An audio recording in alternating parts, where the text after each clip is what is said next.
On Saturday, I will get married, and I wanted to share at least a part of this experience with you. One of my favorite things about this season of life has been getting advice from people, hearing their perspectives and experiences with marriage. And I began thinking, if I could ask anyone for advice, who would it be?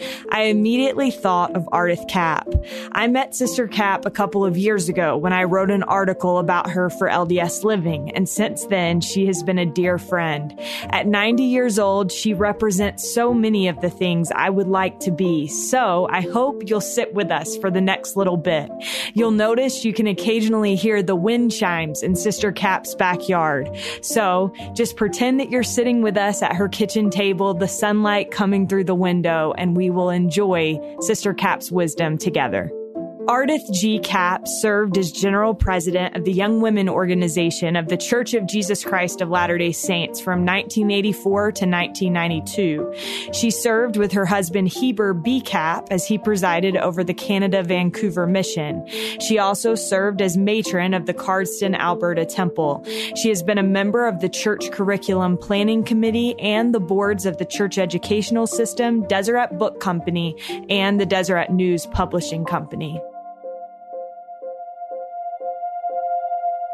This is All In, an LDS Living podcast where we ask the question, what does it really mean to be all in the gospel of Jesus Christ? I'm Morgan Jones, and I could not be more excited to introduce you to one of my favorite people on the planet, Ardeth Kapp. Ardeth, thank you so much for letting us come over and be with you today.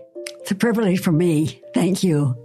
Well, I asked Ardeth if we could make this kind of a special episode because in the past, when I've come to her house, she has shared with me some sweet memories and marriage advice that she has had for me personally. And I am getting married. The week that this episode will air will be the week that I'm getting married. And so in celebration of that, and also just to be able to glean wisdom from somebody that has so much to offer, we are going to do this special episode all about marriage with Ardeth. So Ardeth, thank you so much for being willing to go along with my crazy idea. I love you. I love your crazy ideas. And I would respond to anything you ask. You're so sweet. Well, first of all, before we get too far into this, I want you to share with people how you first met Heber, because this is such a great story. And I've heard it before, but I want other people to hear it. I love to share it over and over again. Let me just say that it was not by chance.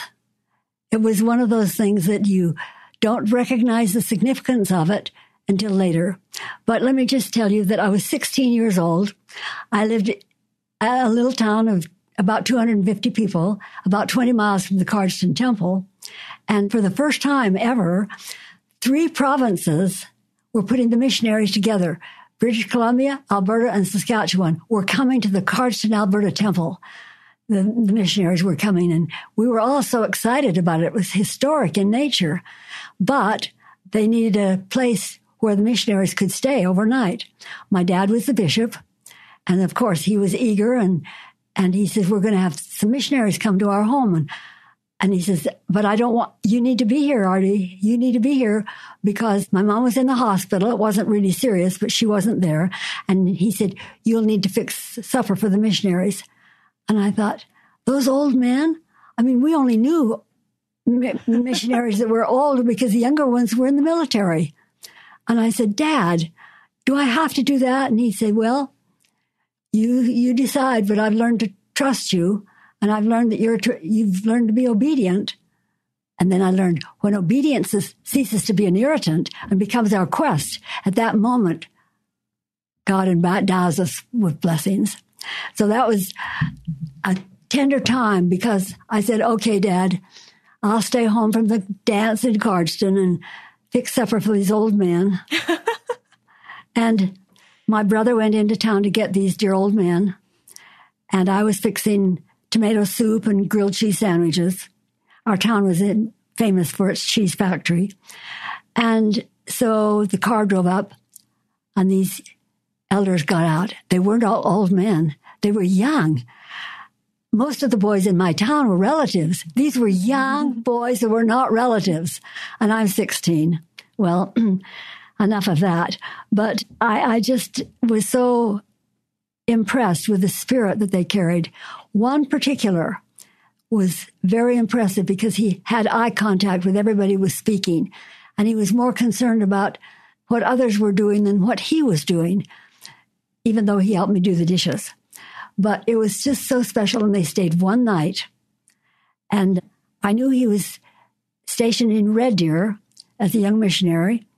And when he left, I went into the bedroom where he slept, and there were the laundry labels from his shirt, Red Deer Laundry. Oh, my word.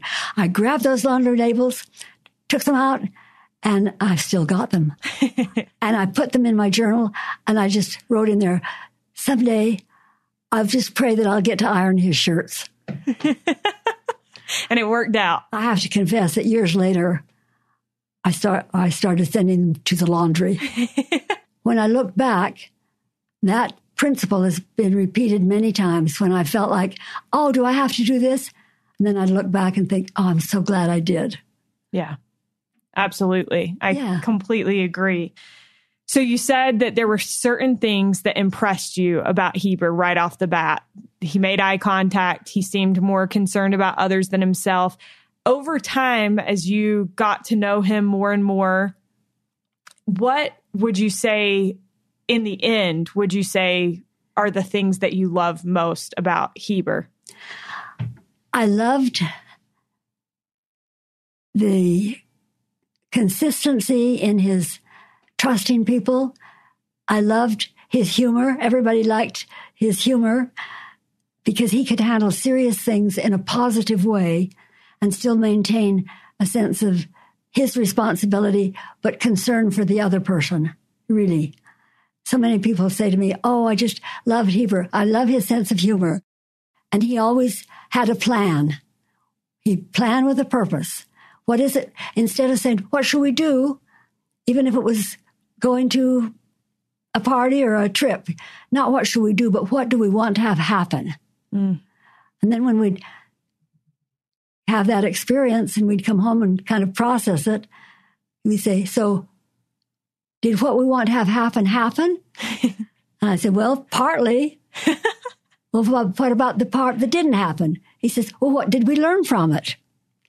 So it's never a missed opportunity when we realize that we're not going to do it correctly all the time. Yeah. Well, the two of you have had some pretty incredible opportunities. You've had some challenges together.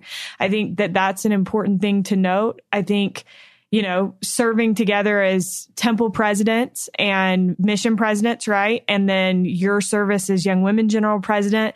And then you had the challenge of not being able to have children. How did those things play into the marriage that you feel like you and Heber shared? I look back on it and realize that some of the things that were the hardest for us were the things that brought us together. And so in that sense, let me just say that it was a hard time. My younger sister, who during an extended period of time had 11 children, and she would always call with excitement, and I would think, why can't we have the answer to our earnest prayers? What are we not doing? And so the thing that makes it hard, and I'm being very personal about this, but good people and dear friends would say, don't be selfish. You could adopt. You could learn to love children. And I thought, learn to love them. We both went into education so we could be with children. And the neighbor kids always said, when your husband comes home, can he fix my bike? I mean, we love children. So what do you do? How do you decide what to do and what not to do? And I remember talking to my dad because I loved him. He was such a perfect father. And I said, Dad, what do I do? How do I decide for sure? And he says, your husband is living the way he should. And if he has some strong feelings about it, follow your husband, not your dad at this point. And I thought, that's the priesthood line. And I felt so at peace about it. And he would say, we'll keep asking, but when the time is right, we'll know. And I remember one time thinking, but how will we know? And I was teaching at BYU, and I was driving back and forth and had some friends in my home. It was at conference time. And every time I'd come back around the point of the mountain, I would have this feeling that I was going to be asked to do something really hard again. I'd been a counselor in Young Women's Presidency before, but I thought, well, what would it be? I mean, Heber's stake president, he needs my time and so forth. But it just kept saying, no, there's something left undone that you need to do. And I just was so concerned. And the Friday before General Conference, I got this phone call. And it said, could you and your husband come in and meet with President Hinckley? And I just felt relieved. I didn't know what he was going to ask, whether it was going to ask Heber to do something or me. But I thought, if I'd had that strong feeling and nothing happened, how would I know how to trust that feeling in the future? So I just thought, okay. So we went in, and it was a very significant time. And well, I was just called to be the General Young Woman President. And one of the priesthood leaders confided to me and said, there were some who did not approve of your calling because you wouldn't be a good role model as a woman married and no children. And he said, but others said you would be. And so I thought, trust in the Lord with all your heart, lean not on your own understanding. And so we kept continuing on, and we were both very, very busy, so many things to do in the church. And then when I was actually called and set apart, the prophet said, he said, you will raise your children during the millennium when Satan is bound. And I just remember thinking, oh, if I'd have just known that 30 years sooner, it would have been so much easier. But I needed to be tried and tested. Right. And it continues. Right. But well, I think that's the way that it goes with everything, right? If we knew what we know now, we wouldn't have made mistakes that we made in the past. Yes. Or have struggled in different ways. But because of those things, we are different people. We become changed. And I think part of that is the power of the atonement of Jesus Christ. That's right. Ardeth, let me ask you this. What would you say as we get kind of into advice? Yes. What would you say you wish you had done differently in marriage? What looking back, I think I would have treasured the frustrating times instead of being so upset with them, because during those frustrating times were the times that we could either you go your way and I'll go mine, or we could say, okay, we're in this together. And it's not who's right, it's what's right. And there can be two rights. But when you're having a conflict on something that seems really important, and he sees it one way and you see it another, you say, how does he see it? And then you pray earnestly, and sometimes you'll get a prompting that'll be no more than just a quiet feeling in your heart. Maybe not an answer. Just trust in the Lord. It'll turn out. Mm-hmm. Well, I wondered if you would be willing to share what you would consider to be the top 3 pieces of marriage advice that you would give someone. Yes, I really would. The 3 most important pieces of information. The thought that just is so part of my conviction and witness is that if we can keep an eternal perspective. Because if we're dealing with what the problem is right now, we don't have access to draw from other information that's available. Our mind isn't ready to hear it. So I just say, keep an eternal perspective. And when I think about keep an eternal perspective, that, of course, became very significant to me when I was told that we'd raise our children during the millennium when Satan was bound. But growing up to that period, it was a hard challenge, because we were doing what we thought was right. And Heber was getting these calls and I was getting these calls. And yet our most earnest prayers were not being answered. Right. And good people were so anxious to comfort you and say, you could do this, you could adopt, or you could whatever. And you have to say, trust in the Lord with all your heart. And I think the first thing was to keep an eternal perspective. The second thing, I think, was to have a plan. Just have a plan so that you can tie back to that. So we got keep an eternal perspective, we've got plan, and then what is number 3? Number 3 is that neither of you are perfect. You can learn a lot from each other.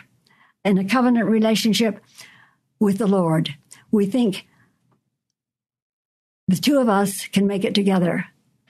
But that relationship, there's a third party that would be willing to be a part of it. And so you consider that in a covenant relationship with the Lord, the third party is available to you when you call home. And we would call home privately, together, sometimes with tears of joy, sometimes with tears of sadness, call home. We were to speak to this group at BYU. And so I thought the first thing, we talk about relationships, the sacred triangle. And then I start quoting Tevye in the musical Fiddler on the Roof. Tevye longed to know something that he hadn't been told for a long time. So he asked his wife, Golda, he asks, do you love me? Somewhat surprised, she responds, do I what? Tevye repeats, do you love me? She answers, you're a fool. He continues, I know, but do you love me? She responds, I'm your wife. Again presses, I know, but do you love me? Golda then lists all the things she does for him, as though that were statement enough. Yet Tevye, needing to secure the relationship, puts the words in her mouth. Then you love me? Almost as though by discovery, she responds, I suppose I do. Tevye then risks expressing his feelings and says, and I suppose I love you too. Together they sing, It Doesn't Change a Thing. But even so, after 25 years, it's nice to know. And I can say, after 70 years, it's still nice to know. And we need to be able to reinforce that statement of love and not just assume that, well, we're getting along. Okay, we don't have to repeat that. Yes, we do have to repeat it. I think that's very wise. Yes, yes.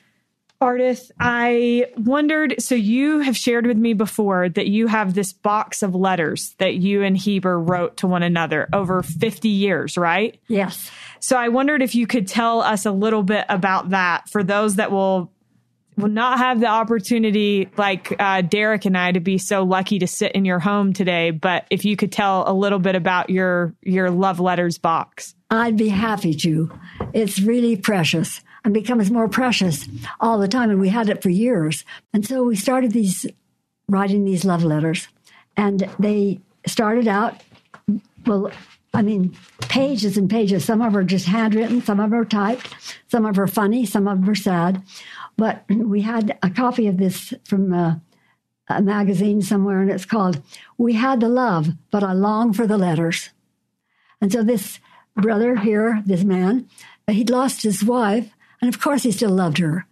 And he had it in his heart, but there's nothing that he could open like a letter. He says, the thought brings me back to my original realization that no matter how close my wife and I were to each other, no matter how much we loved each other, how much I miss the heartwarming memories. And then he says, how I wish I had her words on paper. And I can just tell you that still now, I'll open a letter and read it, and it's just like, oh my goodness, I'm kind of hearing it for the first time. So let me just share with you one of those letters. Okay, please. Can I do that? Yes, ma'am. I could share with you all of them, but but it reveals a challenge. It's not always smooth sailing.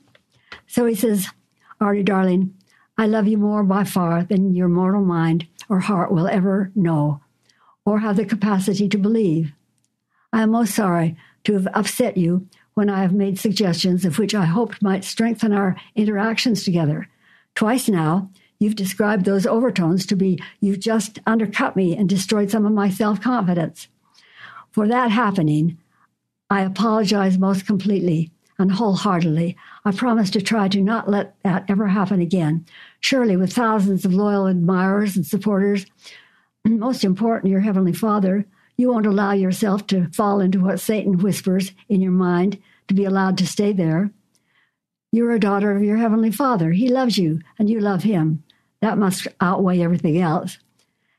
I have such a strong desire that we be able to develop a synergistic working together, that my anxiousness has overpowered my patience. I know I should not be so impatient that I pull up the plant to count the roots, to seek the number of root hairs, thinking that it would stimulate growth. I do understand how dumb that is. Thanks for your putting up with me. I plead for your continued patience with me. I ask you to use the firm, be patient, and I'll try to remember. I'm grateful for your graciousness, your beauty in spirit and physical beauty. You know I've said how grateful I am that I didn't marry an ugly wife. However, if the effects of growing old ever should take any glint from the blossom of your beauty, and I trust that that beauty will be in the eye of the beholder, and I will always see you beautiful in spirit and physical. Will you still let me try again? And he was in the Navy, and we had a tradition, whenever he'd write a letter, he always put at the end, oceans of love with a kiss on every wave. So on this one, he said, oceans of love with a kiss on every wave. And then he says, my love. Ardeth, how long had you been married when he wrote that letter? So I think that's important. Okay. We were married in 1950. Okay. This was in 2002. So you've been married for a very long time. And I love that despite having been married for so long, he says, will you let me try again? Yes. The letters, I could go through most of these and recall with you what the situation was at that time. Right. My grandma, when my grandpa passed away, I came over to her house one day and she had a stack of letters, and she, was missing my grandpa. And so she had gotten these letters out and was rereading them. And I think that, to your point about the Man in the Magazine article, I think that's something that may be lost in our generation because we just text or talk and we don't write down how we're feeling. And so I think that is something that would make a difference, especially when somebody that you love has passed away, to be able to hang on to those letters and feel like you get a little taste that they're still with you. Really. It brings a feeling of calm peace. I love it. Artie, one thing that I have always loved is Sister Hinckley, talking about President Hinckley, said this. She said, from the very beginning, he gave me space and let me fly. If people come into your home, they'll see that you and Heber had separate desks. You said you can share everything except your desk. So you have these two very, very large, nice desks that you two have had separately. And I think that that's kind of a physical space thing of giving somebody space and letting them fly. But how would you say that Heber gave you wings, and why is that important? Well, he was always encouraging me. And if I had a big responsibility for a talk or something and I was just worried about it, he always had a word of encouragement, but it was always so fun. He was never really, I shouldn't say he was never really serious, because sometimes he was very serious. But if I needed a lift, he would say, well, don't worry about it, but if things don't go well, be sure you use your maiden name. He always had an answer. Well, this is a letter that he wrote, and he says, when President Kimball suggested that it is good for every dog to have a few fleas, you know that I have supplied the itches to keep you scratching. My love for you is so filled with adoration and the deepest love. I thrill that it has been my privilege to pull with you on your handcart. What a journey it has been. I will always thrill whenever I'm introduced as Sister Kapps' husband. And here he's a regional representative. It's not titles that are important. Right. So anyway, when I would be away for longer than a week, Heber would write these letters and bind them up together and send them with me. And I could just read them, and they were related to encouraging me when he knew that I I would need to be encouraged. And they were just personalized. But here's one that wasn't his writing. It says, I really love you. You are really something. You're so awesome. He didn't have time to write a detailed letter. He just did that for me. So it was just a fun thing. Oh, and then one other thing. It was a table just like this. And when I was ready to leave, about the day before I'd go, he'd get me a big bouquet of red roses or whatever, beautiful flowers with a note. And it was so special. And then I'd be gone. I remember one time 3 weeks, and I came home, and there was the jar of flowers right there on the table, and they were just wilted. They were just dead. 3 weeks. And a note on it says, this is what it's like when you're not here. So we threw out the wilted flowers, and he got a new bouquet. It's so sweet. Ardeth, I wondered, so we've talked about things that mattered in your marriage. I wonder what you've observed in other people as you've traveled around the world and you've been on trips with other church leaders. What have you observed in terms of what makes a successful marriage? Well, I've observed that I think in most cases, it appears that the husband is respectful of the wife and the wife is respectful of the husband. But when I see a husband actually valuing what his wife might have to say or do, or an example, and use her as an example, I think, wow, you see in her who she really is. And sometimes we're too hesitant to express our love for somebody that's close to us as though we're self-serving. But, when I see where I go quite often, my brother-in-law, we have this fancy, wonderful dinner, and then the gals stay around the table, and he gets up and clears up everything, clears the dishes, does everything. You don't have a specific role. You do what needs to be done to help each other. And I love seeing how many times we see the wives of the general authorities speaking and sharing, and it invites us into their relationship in ways that, wow, he sees in her things that are valuable to share with others. It's not just you and I.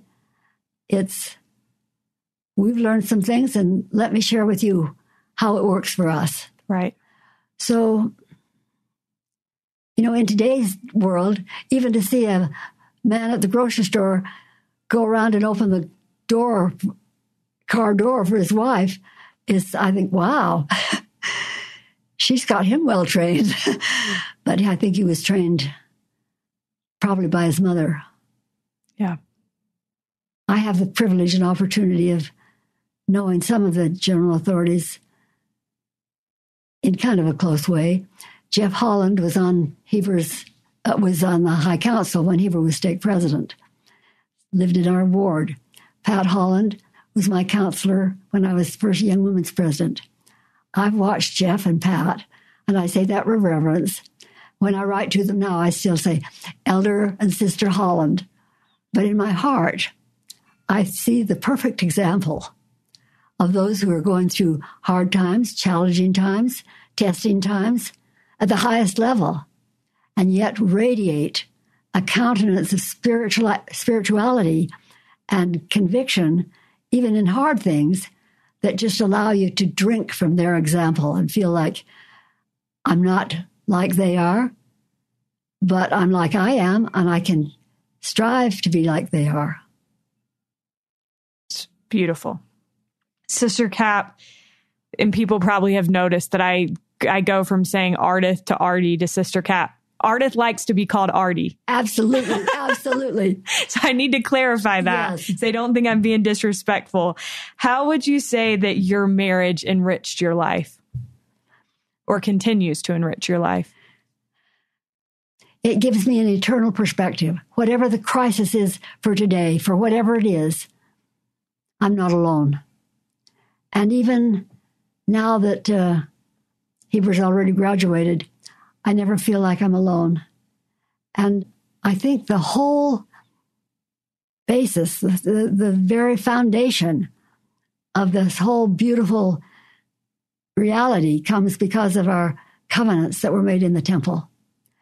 And I have to take you into my bedroom before you leave and show you at the end of my bed, where I kneel down to say my prayers, right through my bedroom window, just perfectly, absolutely perfectly framed, is the Bountiful Temple.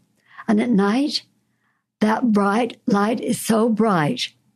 And I can kneel and look at the temple and remember the covenants that are made and just have a reason to rejoice. I do get a little excited sometimes thinking, how much longer do I have to wait?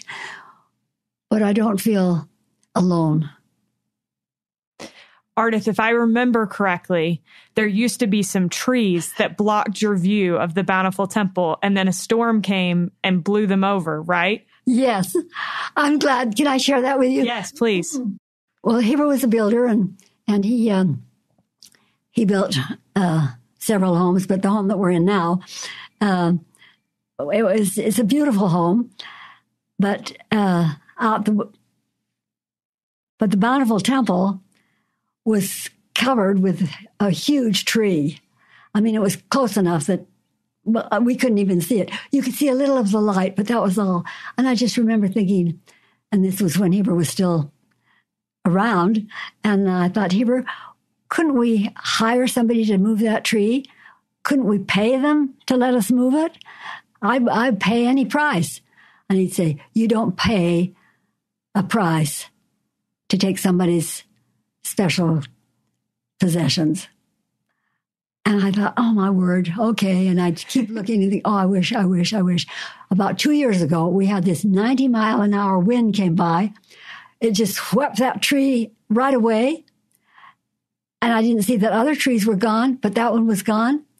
And everybody just were amazed and said, did Heber arrange for that to be taken care of? I said, well, I don't know if he did, but if he did, I'm sure he had permission. And so everybody still teased me about saying, do you thank Heber for having that tree taken away? And I think, I can give him credit for that. But there were a lot of things that I could give him credit for that were even more significant than the tree. Well, I love that when you say your prayers, you can look up at the temple and you think about the temple and you think about Heber, and Heavenly Father very much cares about us, and the people that we love care about us even after they've gone to the other side. Ardeth, my last question for you is, what does it mean to you to be all in the gospel of Jesus Christ?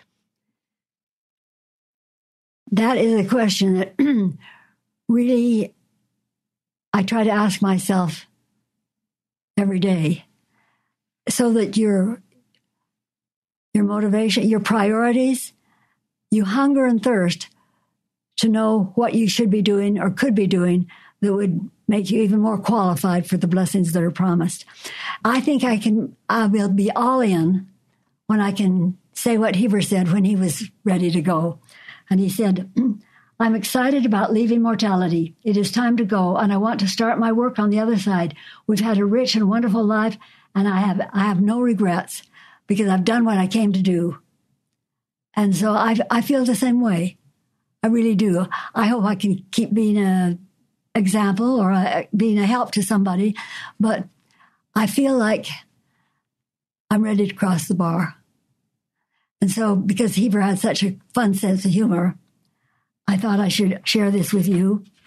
While I think we were reverent and respectful and humbled as we reflected on the beauties of life, but we also had time to laugh and have fun.